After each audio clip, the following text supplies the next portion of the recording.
Happy Mother's Day to all you moms out there. My wife and mother of my children is in Nicaragua this morning. So that was easy on one side. I didn't have to worry about shopping this week. And the nice thing is everything's going to be on sale next week. So this is just going to work out perfect for that. But we're glad you're here this morning, and we celebrate you and what you've done and what God has done for you and blessed you in being a mother. And so we just want to thank you and honor you this morning.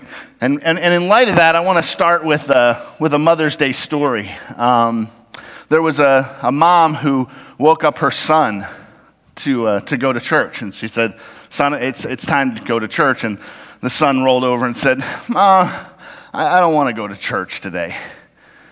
I don't want to go to church at all anymore. The mother's like, "But you have to go to church." And he said, "No, I don't. I mean, nobody likes me there. The sermons are boring. None of my friends show up. I just don't want to go anymore." The mother said, That's ridiculous. You have to go to church." And he looked at her, he says, "Why? Why do I have to go to church?" And she looked at him and she said, "Well, first, there are just a couple of bullies there, and you've got to learn to stand up to them. Two, the messages are important, and they do have an impact on people. If you just ask them, you'd know that. And third, some of your friends are always there. Fourth, you're the priest." All right, and see, how'd you go in there?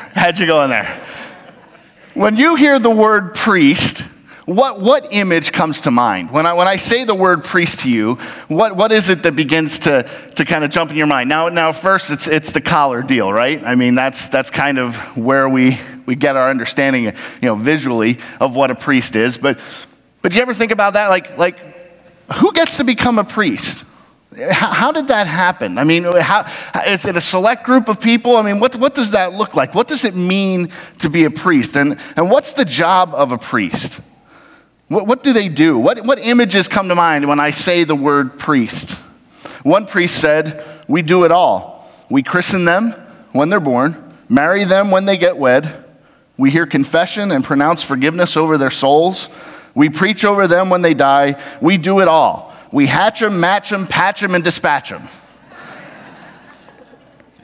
The one thing you learn about priests is that they not only get to do it all, but they're responsible for doing it all.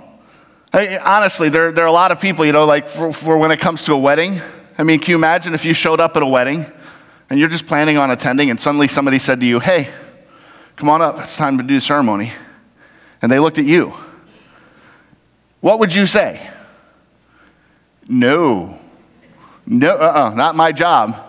That is the job of the minister, right? That's the minister's job. It's the minister's job to do the baptism thing. It's the minister's job to stand up and preach on Sunday. It's the minister's job to run the church. It's the minister's job to do the ministry stuff. I'm simply a spectator. I come to watch the ministry happen. I mean, that's when we approach weddings, when we approach ceremonies like that, that's how we view it. It's the minister's job. It's the minister's job to perform ministry. Now, what's interesting is we get this concept of ministry and the priesthood and this idea of a vocational ministry, and it really is an Old Testament structure. When Jesus came, there were priests. I mean, for some of you who may not be very familiar with Scripture, priest isn't a Christian deal. There are many priests. Many religions have priests. They're a special order of people of faith who administer the rites of that faith. And so Jesus was familiar with the priesthood system because God had set up in the Old Testament for there to be an order of priests. And it was such a special order, they were even from the same tribe. A few months ago, we talked about the guy named Jacob, who God changed his name to Israel, and he had sons, and each of those sons became a tribe in Israel. One of those tribes is the tribe of Levi. And out of the tribe of Levi came the priests for the nation of Israel. And so God wanted such a special group of people, he even chose a special tribe within the family of Israel to be the priests for the nation. And priests had a very specific function. Now, when we talk about the Old Testament priest, if you were to go up to somebody in the Old Testament and say, what comes to mind when you think of a priest? It wouldn't be a guy with a little white line on his dark collar.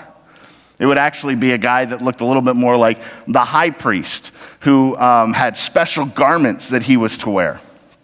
And the priests had special duties that they were supposed to perform for the children of Israel. Priests got to serve God in unique ways. There was a holy place where only they could go. There were prayers that only they could pray. There were sacrifices only they could offer. There were clothes that only they could wear. There was forgiveness that only they could impart. So they served a very specific and unique function within the family of Israel. The high priest, the guy that you see behind me, he was selected as the priest that would get to go into the most holy place, called the Holy of Holies, inside the temple in Jerusalem. And this was the one place, if anybody else went in there at any other time, they would drop dead.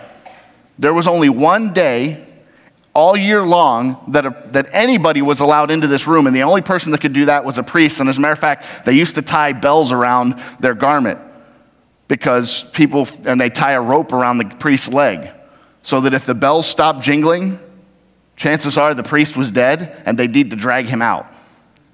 Right? This was a very special event, and what the priest went in there to do was to atone for the sins of the people. He would walk in and he would make sacrifice to God to forgive the sins of Israel for that last year. It's called the Day of Atonement. It's Yom Kippur, if you're familiar with the Jewish calendar. It comes in September, October timeframe. But that was the one time, the one place, and there was only one person allowed to go in, and that was the high priest. That was the only person who could go in to make atonement. And these guys had busy jobs, because Israel, like all of us, were good sinners. And they found a way to stumble and they found a way to fall every single year. I mean, the priest had job security, because people are prone to fall. And they have these hang-ups, they have these issues, and they have these sins, and they have to be atoned for. And so the priest would make atonement for their sins. When Jesus came, however, he came to change this entire system. Because up until then, there was really a two-track system. There was the priest that stood between you and God. And the priest would tell you things on God's behalf, and you could tell God things through the priest. But the priest was the mediator. You did not have direct access to God.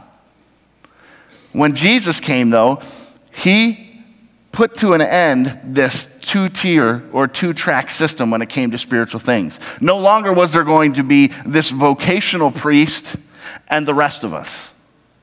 He came to change everything. Hebrews 10:11 through 12. The New Testament writers conveyed it this way. Day after day, every priest stands and performs his religious duties. Again and again, he offers the same sacrifices, which could never take away sins.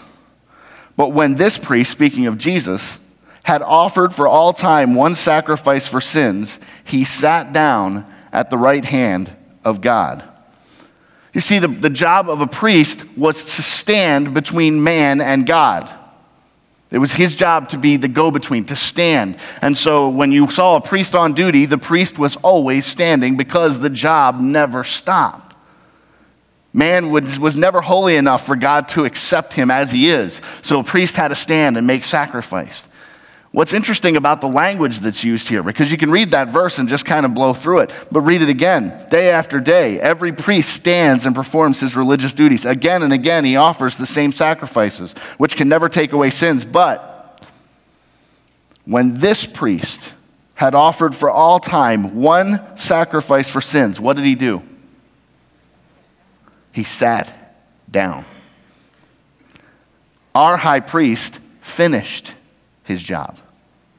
And when he was done, he sat down. Which means no longer is there going to be a need for somebody to stand between us and God. Jesus sat down to say, you know what? God's available to you now. That part of the job is done.